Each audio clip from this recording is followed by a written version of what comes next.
got a very important question for you. Are you living the kind of life you feel like deep in your bones you're called to live?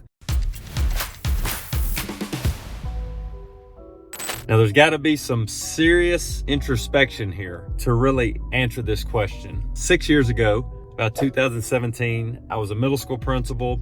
I was drinking way too much alcohol. I wasn't walking in the light that Jesus wanted me to walk in. I was not on fire for the Lord. But to most people on the outside looking in, I was successful. And here's the thing that I know, and this is going to get us back to the question here in a minute. What I know now is that we have to first define success clearly for ourselves, or the world or someone else will define it. So success in my life then was successful middle school principal in a little small town I grew up in. I was headed towards being the next superintendent, which was the highest paid position in the area. None of that is amazing, but for me and my family, it mattered a lot. My wife worked 40 plus hours a week. Typically, I worked 40 to 60.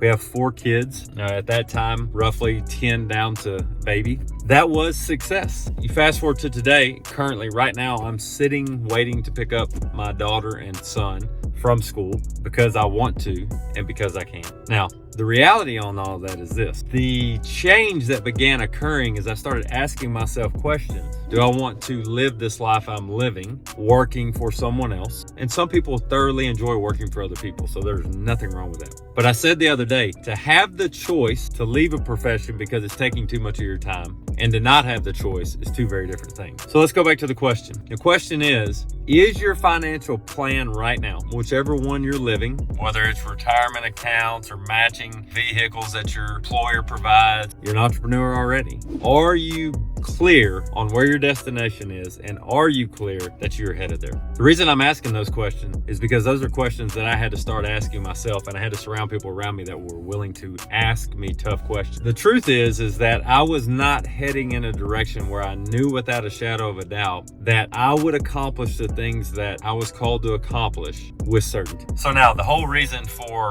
this video, for the past 6 years in my life, I have been applying the concept of infinite banking. It comes from a genius man who was wise beyond any wisdom I'm aware of, named Nelson Nash. He wrote a book called Becoming Your Own Banker in 2000. And the first time I read that book, it made my brain hurt because my wife and I had only ever done the Dave Ramsey way. We had paid off over $120,000 in debt in 46 months, living on rice and beans, driving the beater. None of those things I would trade because they are foundational to how we live today and what we teach. But there was just something missing, something that I thought other people knew that I didn't know. So when I read that book, and Nelson refers to the fact that we're going to always spend money and that the function of banking is going to go on our life forever, meaning we're going to always pay for something. We're going to always have a cost for something, no matter how good we save or how good we invest. Over the past 6 years, it started really clicking that the need for finance in our life is more important than anything. What are the pros and cons in my life, my experience, my family, my business, my relationships that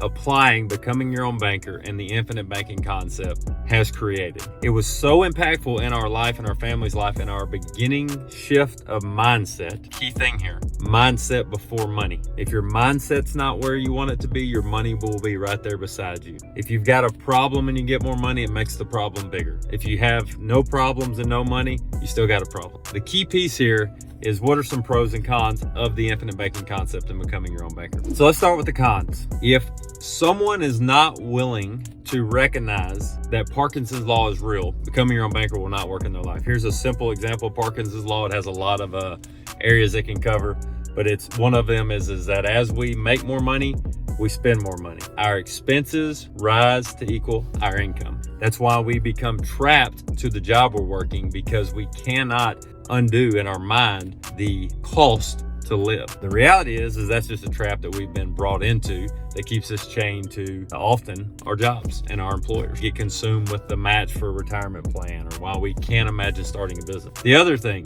there's this thing called arrival syndrome that is very real. And think of it this way: if you've ever tried to make a change, a positive change in your life, health, wealth, your walk with the Lord, your relationships, it requires you to rethink your thinking. It requires you to go, I don't know everything, therefore I have not arrived. Maybe there's something new I can learn. So with infinite banking, in my journey early on, whole life insurance plays an integral piece as the product that we use for the process of controlling the banking function, i.e. becoming your own banker. The infinite banking concept is just called that because it really becomes infinite. I can tell you that in my own journey, in my own life. There's nothing I can't create and expand and grow, and the only time I'm limited is by my own beliefs or cage I've created. The other con is human behavior. If you cannot forego some short-term satisfaction for some long-term stability, this isn't going to work. But here's the thing, nothing's going to work if you can't think longer than 1 second outside of the next. So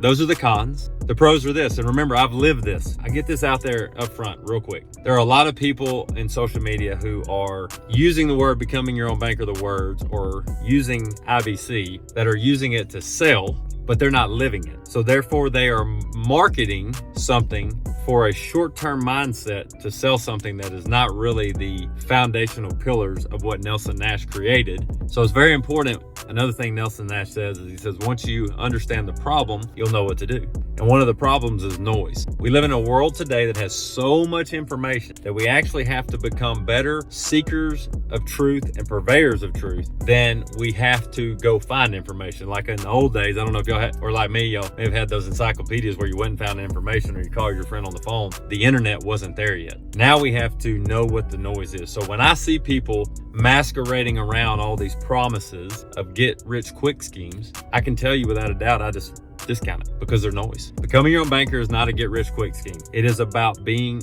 in control of how money flows through our life, and it is the most sound cash flow process I've ever found. So the pros of infinite banking and becoming your own banker, they go hand in hand, is the fact that my family, my life, my businesses are beginning to take control of the banking function in our life. So what does that look like? Instead of us making payments to someone else, we now make payments internally. We now reap the rewards of a lot of the interest that would have gone to someone else, and we get the opportunity to use it again. It's not magic, it's math. So the pros is that you start becoming the bank. Nelson Nash said there's 2 businesses we ought to be in. One is the one we love, which I thoroughly agree.